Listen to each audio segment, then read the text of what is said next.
The only thing my family left me was the key to the place they thought they'd kicked me out of. The ceramic of my mother's plate met the table with a sound like a judge's gavel.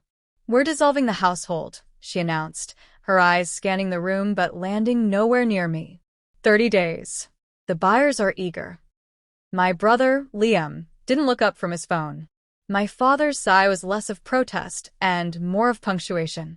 It was a corporate downsizing, and I was the sole department being eliminated. 8 months later, an email popped up from my father's lawyer. "Per our records, you are unlawfully occupying the property at," I smiled. My parents had finally checked. They just checked with the wrong person. I'm Ellie. To my family, I was static, a faint, persistent noise in the background of their ambitions. I worked in forensic accounting. While they saw spreadsheets and tedium, I saw stories, patterns of deception, hidden assets, the quiet flow of capital they'd never think to trace.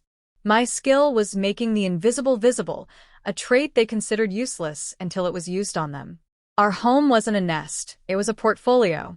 Affection had a quarterly return. My brother, the aspiring influencer, was a high-potential growth stock. I was a depreciating asset. I learned to cover my own operating costs early. I funded my own education through remote contract work they dismissed as computer fiddling.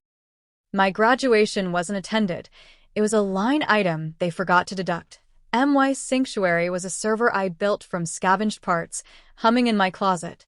While they slept, I navigated complex networks for clients who paid in cryptocurrency, my earnings accumulating in a digital wallet they couldn't conceive of. To them, my silence was defeat. To me, it was operational security. The night of the dissolution, the air smelled of taxpayer and lemon polish. My mother distributed packets. Transition timeline was header on the first page. "It's a clean break, Elias," my father said, finally using my full name. "The equity release is significant. You'll understand when you have assets of your own." Liam snorted. "Maybe you can audit someone's couch for a place to sleep." I didn't argue. I simply noted the real estate agency logo on the packet. I'd seen their proprietary listing portal breached and a client's data leaked 6 weeks prior. I'd known before the for sale sign ever pierced the lawn. Their execution was flawless. By week 3, the house was a staged shell. They left me a check for first and last month's rent elsewhere, a severance package written in my father's sharp hand. The front door locked behind them for the final time, and I was alone in the echo. What they didn't know was this. Through a series of anonymous trusts and a shell corporation I'd established for a prior client's asset protection case, I had already made the winning offer. Their lawyer had facilitated the sale to my entity. I had sat across from their attorney, digitally disguised and voice modulated during the final review, as he sold my childhood home to me. For 8 months, I didn't just live there. I undid them. I peeled back the layers of performance. I converted Liam's gaming den into a library. I turned my mother's curated living room into a comfortable, lived-in space where my friends gathered. The house shed their aesthetic like a false skin. Then, the lawyer's email. The jig was up, but the game was already won. They arrived with a property manager and a county sheriff's deputy in tow, poised for an eviction spectacle. My mother's key didn't fit the new lock. Confusion turned to spluttering anger on the porch. I opened the door before they could knock. "Can I help you?" "Elias, this is absurd," my father blustered, waving the legal notice. "You're trespassing."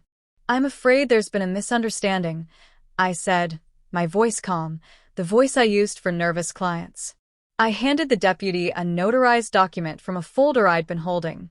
The deed, the transaction record, and my identification.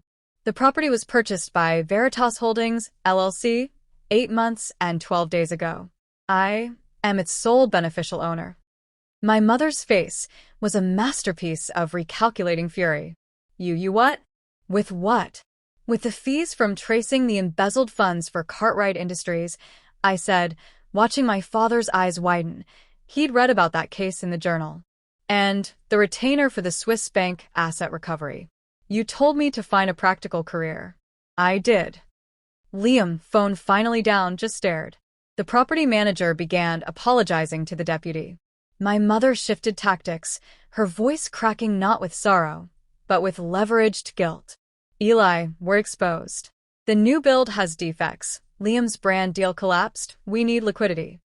I looked at them, the strategist, the financier, the influencer, stranded on my porch.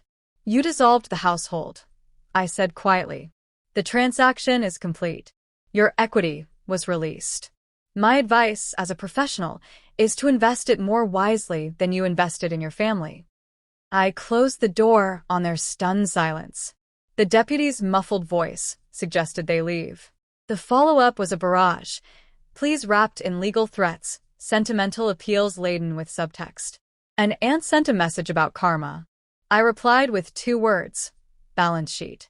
The house is truly mine now, not just in title, but in spirit. They taught me that everything has a value, even people. I just learned to appraise myself higher than they ever did. And in the end, I was the only asset in their portfolio that outperformed every expectation by becoming untouchable.